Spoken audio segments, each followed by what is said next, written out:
Bismillahirrahmanirrahim. Assalamualaikum warahmatullahi wabarakatuh. Saya perwakilan dari kelompok 1. Saya akan menjelaskan pendarahan antepartum placenta previa. Berikut daftar nama kelompok 1. Nah, di sini yang pertama saya akan menjelaskan pendarahan antepartum. Apa itu pendarahan antepartum? Yaitu perdarahan antepartum adalah pendarahan yang terjadi pada usia kehamilan di atas 24 minggu sampai kelahiran. Ada beberapa penyebab pendarahan selama kehamilan. Meskipun demikian, banyak keadaan penyebab spesifiknya tidak diketahui. Pada kehamilan lanjut, pendarahan pervaginam yang cukup banyak dan terjadi akibat terlepasnya plasenta previa dari dinding rahim atau solusio plasenta dan robeknya implantasi plasenta yang menutupi sebagian atau seluruhnya dari jalan lahir atau plasenta previa. Nah, plasenta previa merupakan implantasi plasenta di bagian bawah sehingga menutupi ostium uteri internum, serta menimbulkan perdarahan saat pembentukan segmen di bawah rahim.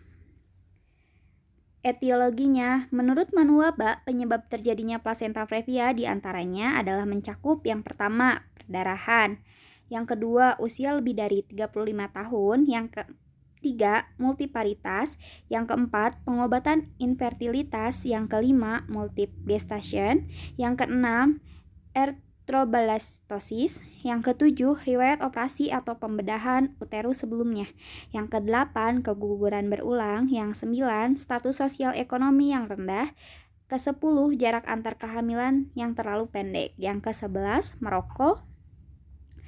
Terdapat patofisiologinya, yaitu seluruh plasenta biasanya terletak pada segmen atau uterus, kadang-kadang bagian atau seluruh organ dapat melekat pada segmen bawah uterus, di mana hal ini dapat diketahui sebagai plasenta previa. Karena segmen bawah agar merentang selama kehamilan, lanjut, dan persalinan. Dalam usaha mencapai dilatasi serviks dan kelahiran anak, pemisahan plasenta dari dinding uterus sampai tingkat tertentu tidak dapat dihindarkan sehingga terjadi perdarahan. Tanda gejalanya apa aja sih? Yang pertama, perdarahan tanpa nyeri. Yang kedua, perdarahan berulang. Yang ketiga, perdarahan merah segar. Yang keempat, adanya anemia dan renyatan yang sesuai dengan keluarnya darah. Yang kelima, timbulnya perlahan-lahan. Yang keenam, waktu terjadinya saat hamil. Yang ketujuh, his biasanya tidak ada. Yang kedelapan, rasa tidak tegang atau biasa saja saat palpasi. Yang kesembilan, denyut jantung janin ada.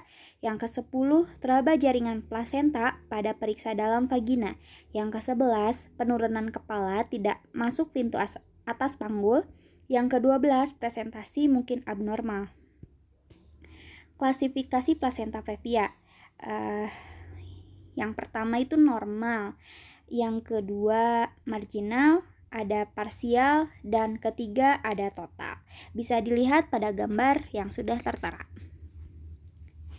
Klasifikasi yang pertama, previa totalis bila ostium placenta cervix seluruh pembukaan jalan lahir tertutup oleh plasenta.